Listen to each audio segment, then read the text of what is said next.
President Lai pays tribute to the fallen on the anniversary of Taiwan's last major battle with China. 面对中国的威胁，不必忧长危急，我们就只有一个目标：捍卫国家主权。 With Lai just a few kilometers from China, Beijing ramps up its military activity around Taiwan.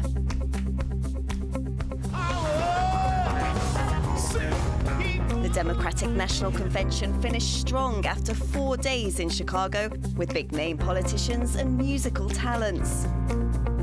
Plus, protesters flood Indonesia's streets to fight electoral reforms.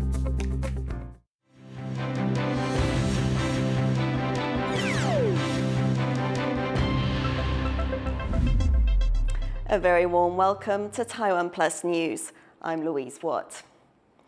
President Lai Ching-te has led memorials marking the 66th anniversary of the Second Taiwan Strait Crisis.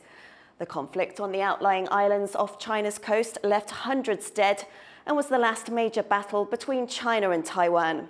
Rick Glauert reports from Kinmen. Praying for those that died for their country. Taiwan's President Lai Ching-te leads a memorial for what's known as the Second Taiwan Strait Crisis, the last major battle between China and Taiwan 66 years ago. 如果不是当年你们有决心、团结一致、不妥协、不受分化，打赢这场胜仗，台湾不可能有今天这个情况。所以面对中国的威胁， 我们不必忧长危急，我们就只有一个目标：捍卫国家主权。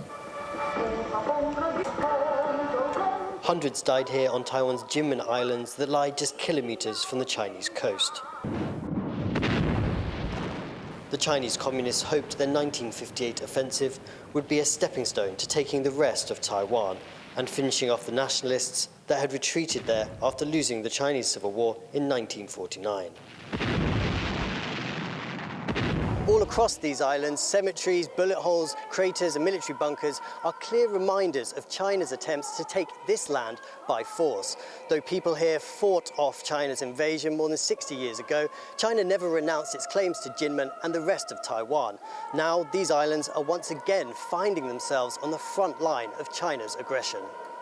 China has been sending fishing boats and Coast Guard vessels into waters here. China Coast Guard 14608, adjust your course and leave our restricted waters immediately. Normalizing its presence in areas administered by Taiwan and chipping away at its sovereignty. Lai, who was elected earlier this year, strongly rejects Beijing's narrative and says the country must be prepared to defend itself once again from its belligerent neighbor. Lai's anti-China message doesn't necessarily resonate in Kinmen. People here generally prefer closer ties with China. But this trip to Kinmen on a particularly sensitive date for both sides of the strait is the closest he's got to China since he took office. Lai's visit also challenges the People's Republic of China's claim that Kinmen, like the rest of Taiwan, comes under the jurisdiction. He's showing that he can do whatever he wants within Taiwan's jurisdiction, and there's nothing that Beijing can do about it. In Kinmen, Lai is telling his fellow countrymen that the sacrifices made to defend Taiwan will not be forgotten. But his presence here also sends another message to China, that he is the leader of a country resolute in standing up for its freedom. Chris Ma and Rick Glauert in Kinmen for TaiwanPlus.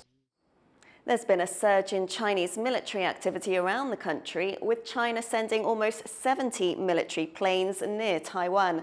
Jaime Ocon has this update. Taiwan is reporting a high number of Chinese military aircraft operating around the country.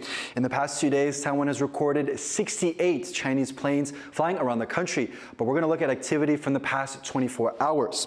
Now, the Defense Ministry says that 41 aircraft were spotted operating around Taiwan as of 6 a.m. Friday morning, as well as 7 Navy ships also operating in the area.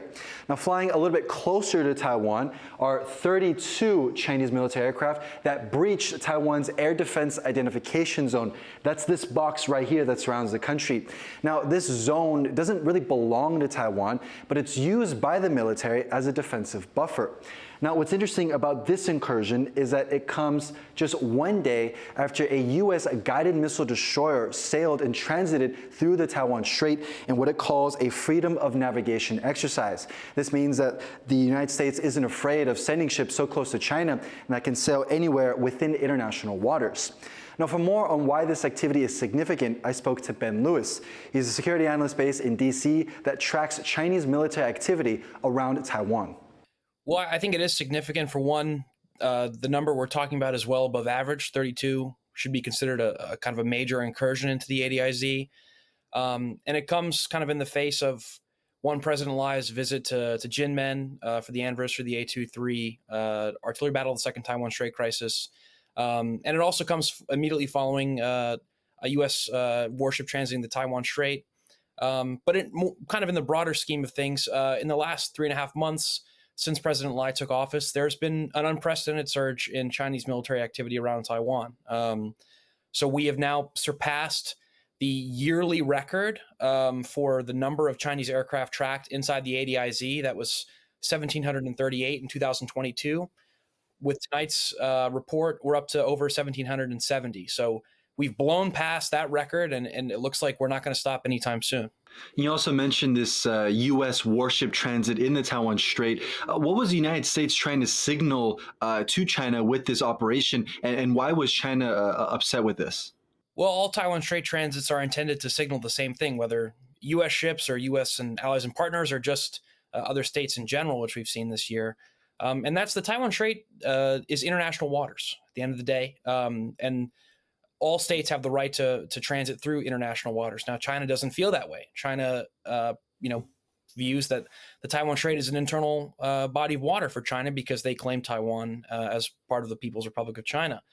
And so it is viewed as inherently escalatory when the U.S. sends ships to the Taiwan Strait, but in all reality, under international law, it's a completely justifiable thing to do. Now, as Ben mentioned in that interview, we're seeing a significant spike in Chinese military activity since President Lai Ching-te took office in May of 2024. So we can see this upward trajectory of military aircraft around Taiwan. Now, Taiwan has reported more than 1,000 Chinese planes in the span of these 3 months. And so while the military here is trying to figure out how to manage that, it doesn't look like that activity is going to let up anytime soon. Kamala Harris has promised to shepherd the U.S. into the future in a fiery speech on the final day of the Democratic National Convention. She took aim at Donald Trump on issues like abortion and foreign policy and waded into the war on Gaza with a promise to continue supporting Israel. It's an issue that's seen thousands protest on the streets outside the convention. Rosie Greninger reports. US Democrats descended on Chicago with a new presidential ticket and a new confidence. The 4-day Democratic National Convention wrapping up with a speech from incumbent Vice President Kamala Harris, formally accepting the party's nomination for president. I will be a president who unites us around our highest aspirations, a president who leads and listens, who is realistic, practical, and has common sense, and always fights for the American people. From the courthouse to the White House, that has been my life's work.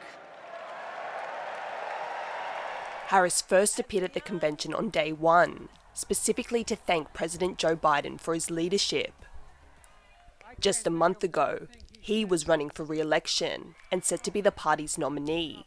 But facing fears he wasn't fit to serve another 4 years, there was a historic switch in the Democratic ticket, and the torch was passed to Harris. After a tearful introduction from his daughter, Biden addressed the roaring crowd, listing his presidency's achievements and praising his intended successor. Studies show the major bills we have passed actually delivered more to red states than blue. Because the job of the president is to deliver to all of America. Because of you, and I'm not exaggerating, because of you, we've had one of the most extraordinary 4 years of progress ever, period. When I say we, I mean Kamala and me. The outgoing leader becoming emotional as he received a 4.5-minute standing ovation.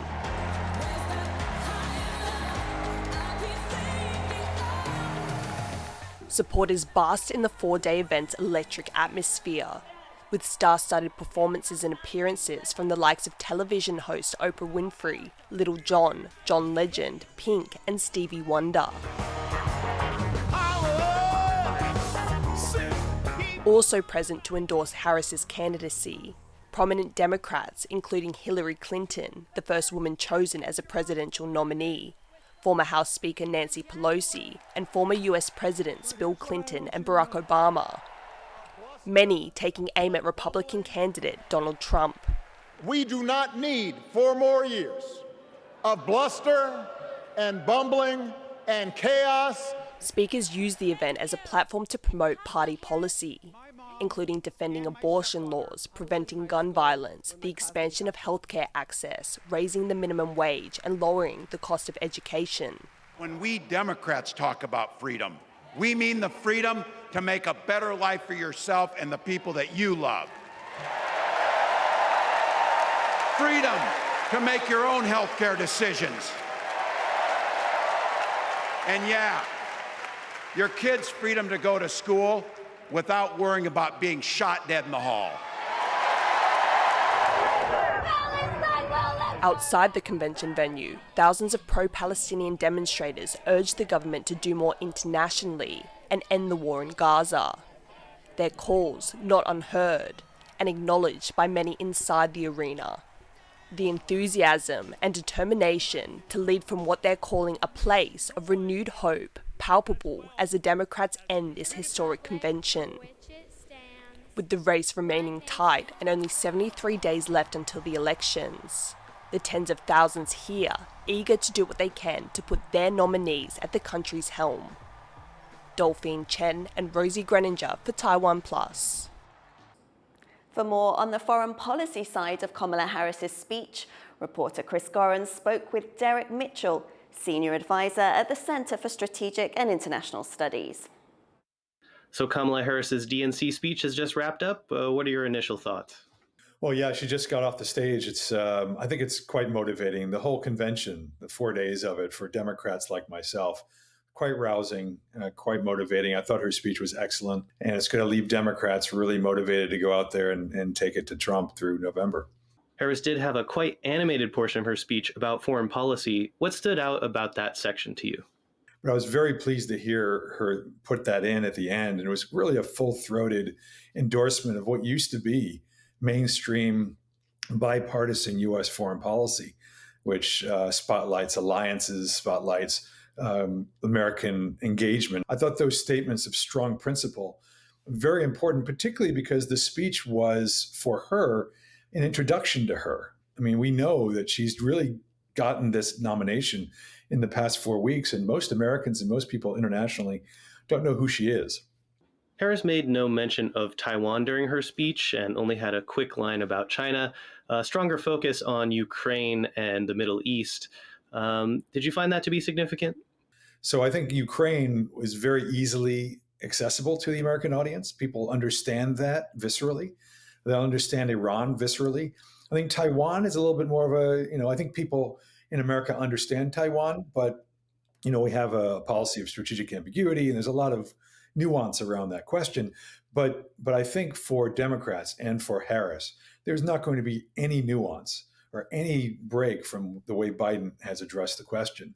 And I have no question in my mind that the Harris administration will be a continuation, if not a continuing escalation, of our commitment to the defense of Taiwan to ensure that China doesn't do something stupid or doesn't even think about testing a new Harris administration. The one line she did have on China mentioned AI and innovation rather than security issues. Do you think that shows where her priorities are in terms of the U.S.-China competition? I think they go together. I think the AI more and more, and technology innovation, the Biden administration makes a particular point of it. This is part of the strategic competition of the 21st century. So we have to stay ahead in that regard in order for us to stay ahead in the broader security, broader strategic challenges of the century. And China is clearly the one rival that we have to be most concerned about. So I think it was very instructive that she mentioned China specifically in that regard. Speaking there, Derek Mitchell from the Center for Strategic and International Studies. Coming up after the break, we take you inside a community arts center in Pakistan, providing refuge for young people.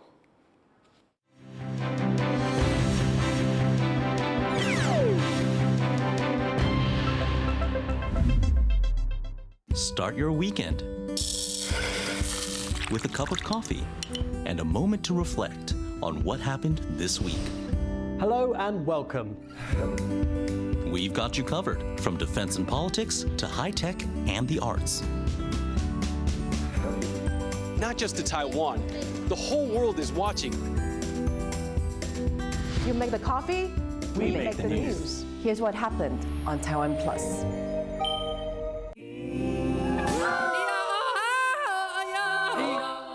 I'm Joyson in Bangkok, Thailand, and you're watching TaiwanPlus News, a voice of freedom in Asia.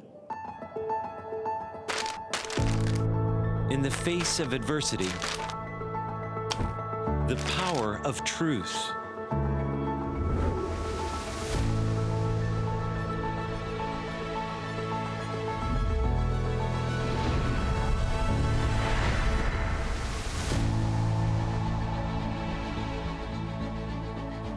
A roadmap for a just and open world. Charted by the freest country in Asia. 5, 4, 3, 2. A warm welcome to TaiwanPlus News. I'm Ian Kavat. Taiwanese semiconductor giant TSMC. Public buses to be electric by 2030. A mission that begins with listening.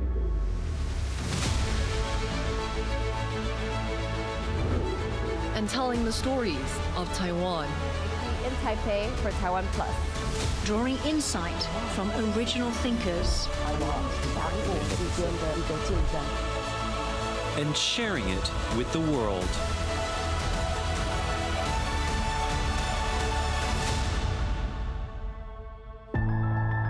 TaiwanPlus News, a voice of freedom in Asia.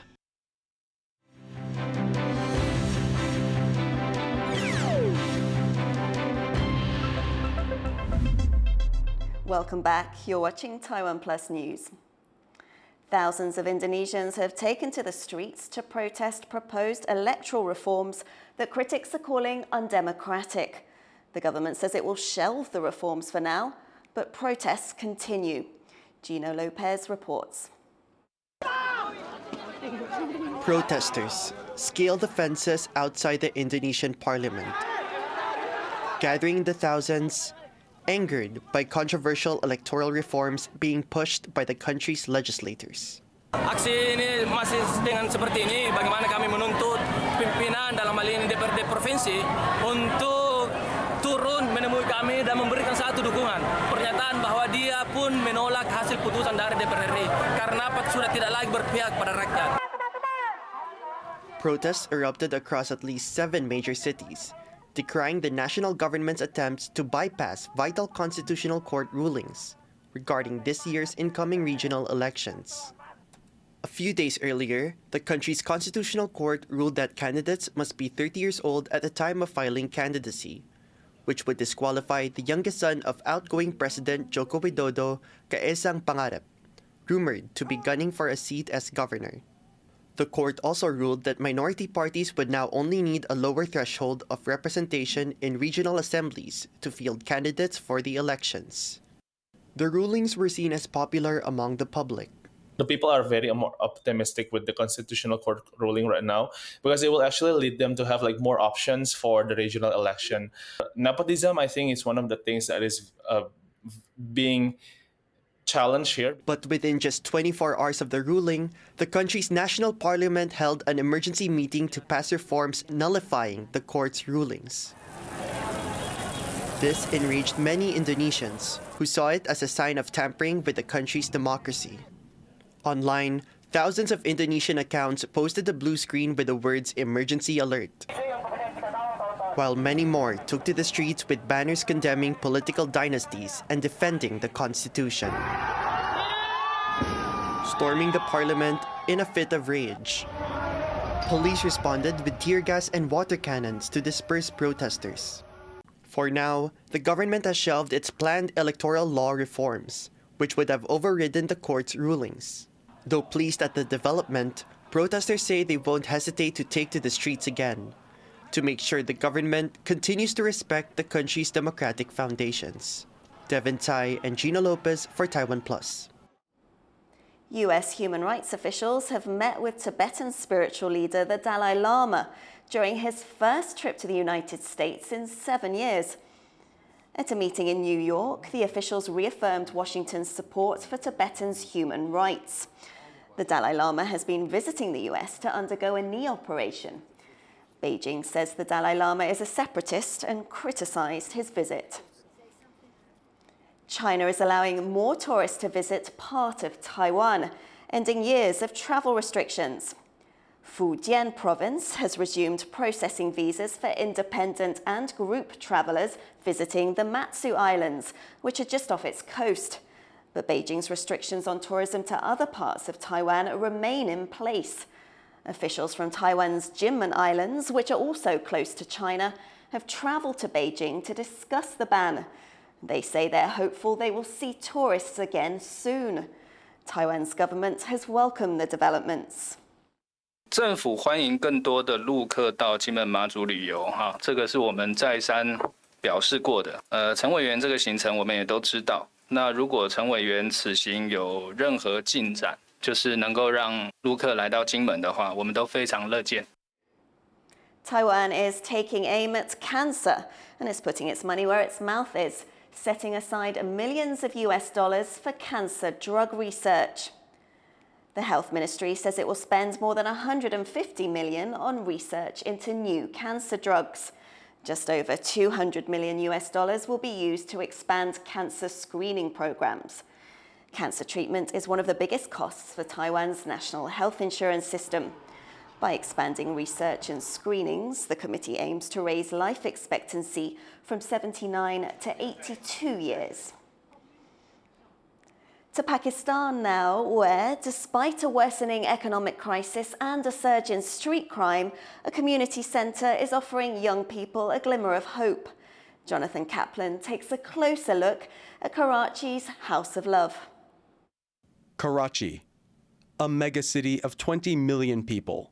It's Pakistan's largest city and the economic center of a country in crisis. The past few years have been hard on Pakistan. 2022 was especially devastating. The country was hit with a political crisis. Oil and gas prices soared after Russia's invasion of Ukraine. Inflation was spiraling out of control. And then came the floods. The summer monsoons dumped twice their normal rainfall, submerging a third of the country and driving millions of farmers and rural residents to the cities in search of work. And with that desperation came a surge in crime, trapping the city's younger generation in the middle. Against this backdrop, in the tough Karachi neighborhood of Liari, there is Mehergar, the House of Love, a place of music, art, and discussion. For students, it's a refuge from the violence outside its walls. अगर मेहरगर ना होता तो शायद मैं आज university में पढ़ ना रहा होता. शायद मैं वो रास्ता ढूंढ ही नहीं पाता कि मुझे क्या करना चाहिए. क्योंकि इंसान ना जब पैदा होता है तो वो किसी पर्पस के लिए पैदा होता है. शायद मैं अपना वो पर्पस मिस आउट कर जाता. Mehergar was founded by 5 Liari locals who dreamt of a better world for their young neighbors. Co-founder Parveen Naz sees a deeper purpose for the space she's created. Basically, concept ही हमने निकाला था कि counter the violence extremism. We're facing too much violences. चाहे वो आपके religious violence हो, चाहे आपके टेररिज्म हो, हर तरह से हम वायलेंस यहाँ फेस कर रहे हैं। तो उसी को काउंटर करने का कि फीस बिल्डिंग पे हमें काम करना है, महरदर का वो मकसद था। The center offers workshops for teachers and students. It hosts open mics for music and poetry. There are art classes and book drives. It's a gathering place for the city's young residents. तो मैं आते ही art work करती हूँ अपना और drawings बनाती हूँ। Social यहाँ पर हमें वाईफाई भी प्रोवाइड है। सोशल मीडिया के थ्रू में जो मुझे सीखना होता है, लाइक वीडियोस एडिट करना या फिर आर्ट के कुछ स्किल्स सीखने होते, तो मैं यहाँ पर आके करती हूँ। Young people here also have access to 24-hour electricity, backed up by batteries that charge during the patches of time the neighborhood has power. It's an oasis, a shining light in the dark, but a small one. उस पे काम करने की अशद ज़रूरत है। हर गली कोने कोचे में आप जाएंगे, आपको ड्रग सेलर्स मिलेंगे, आपको ऐसे नौजवान मिलेंगे जिन्होंने पिस्टल पकड़े हुए हैं और वो स्नैचिंग कर रहे हैं।